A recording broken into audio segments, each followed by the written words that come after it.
বিসমিল্লাহির রহমানির রহিম।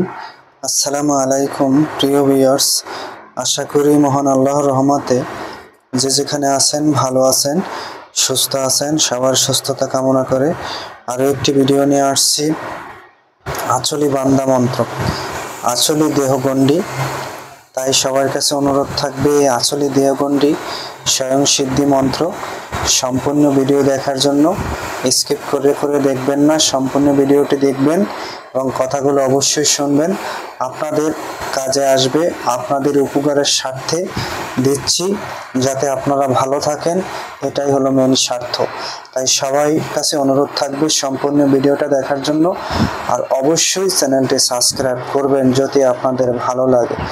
ভালো লাগবে না, সাবস্ক্রাইব করার দরকার না যদি উপকার না আসে। আজকের মন্ত্রটা হলো, আজকের এই আঁচলি দেহগণ্ডি, এটা কিন্তু সবার দরকার।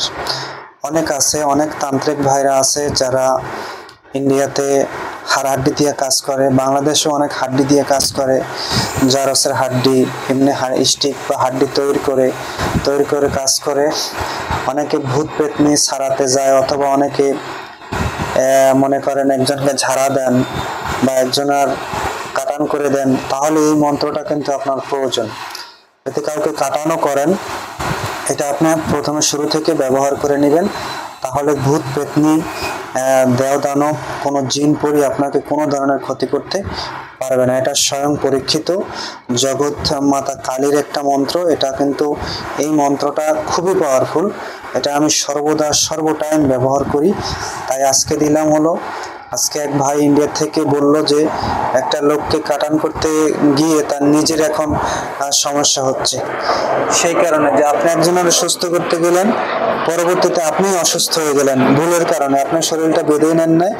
এই কারণে নিয়মটা ভালো করে শুনবেন সবাই, তারপর দয়া করে তারপরে মন্ত্রটা নেবেন। নিয়ম না শুনে আপনি হোয়াটসঅ্যাপে জিজ্ঞেস করবেন না বা কমেন্ট করলে, তাহলে কিন্তু কষ্ট পাই। আপনি এখান থেকে নিয়ম ভালো করে দেখে নেবেন। যারা ভূত পেতনি হাড়হাড্ডি দিয়ে কাজ করে থাকে, তারা এই মন্ত্র একটু পরে মাটিতে ফু দিয়ে, ধুতিতে, যদি কোনো সনাতন ধর্ম লোক হয় তাহলে ধুতিতে একটু মাটি, একটু কর্নারে একটু মাটি নিয়ে 3বার মন্ত্র পরে 3টি ফু দিয়ে যে কোনো জায়গায় যান, আপনি ভূত পেতনি জিন পরে ছাড়াতে যান বা যে কোনো কাজে যান, আপনার কোনো সমস্যা হবে না। তারপরে মনে করেন একটু মাটি হাতে নিলেন, 3বার মন্ত্র পড়ে একটু ফু দিয়ে একটু কপালে একটু টিকের মতো দিয়ে মানুষের সামনে যেতে যান, তাহলে সব মানুষ আপনাকে সম্মান করবে, ভালোবাসবে। এই মন্ত্রটার কিন্তু অনেকগুলো গুণ আছে। একটা মন্ত্র 5 রকমের কাজ করা যায়, 10 রকমের কাজ করা যায়, সেটা কিন্তু আপনাদের বুঝতে হবে। যারা হাড়হাড্ডি দিয়ে কাজ করেন, জিনপরি ছাড়ান অথবা তান্ত্রিক কাজ করেন, তারা এই মন্ত্রটা 3বার মাটিতে পড়ে সে মাটির সঙ্গে রাখবেন। আপনার গামছাতে হোক, ধুতিতে হোক, অথবা জামার পকেটে হোক, অথবা পাঞ্জামের পকেটে হোক রেখে দিবেন। আর যদি কোনো মানুষের সামনে আপনার সালিশি সভা অথবা কোনো মানুষের সামনে যান, এই মন্ত্র 3বার একটু মাটিতে পড়ে কপালে একটা টিকে দিয়ে যান।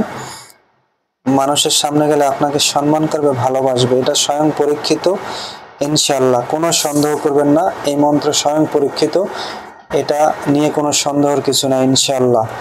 তারপরে মনে করেন আপনি এক জায়গায় কাজ করতেছেন, আসনে বসছেন, একটা ঘরে মনে করেন প্রতিদিন একটা বেডে মানুষকে রাত্রে ভূত ধরে, রাত্রে জিনে ধরে, ওই কর্নারে বিছনা চাদরে একটু মাটি নিয়ে এই মন্ত্র 3বার করে 3টি ফু দিয়ে সে ঘিট দিয়ে দেন।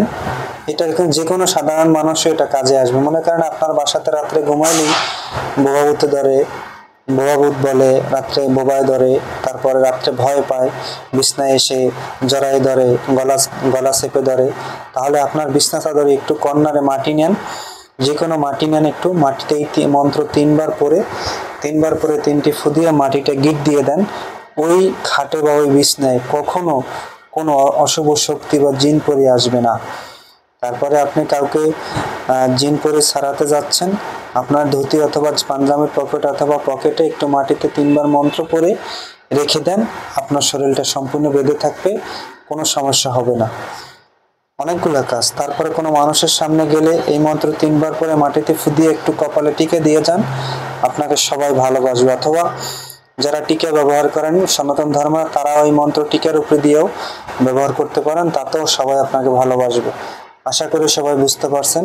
খুবই পাওয়ারফুল একটি মন্ত্র, আসলি বান্দা মন্ত্র। এই আসলি দেহগণ্ডি বা আসলি বান্দা মন্ত্র, এটা কিন্তু একই কথা, খুবই ভালো। এই আসলি দেহগণ্ডি এটা আপনি সর্বদা ব্যবহার করবেন। যারা তান্ত্রিক কাজ করেন, যারা আমার সাবস্ক্রাইব আছেন, সবার কাছে অনুরোধ থাকবে, কারণ মানুষের বিপদ কোনো সময় এসে যায়, কেউ বলতে পারে না। নিজের সুরক্ষা থাকলে আপনার ফ্যামিলি ভালো থাকবে। আশা করি সবাই বুঝতে পারছেন। ভালো থাকবেন, সুস্থ থাকবেন। আজ এই পর্যন্ত। আসসালামু আলাইকুম ওয়া রাহমাতুল্লাহ।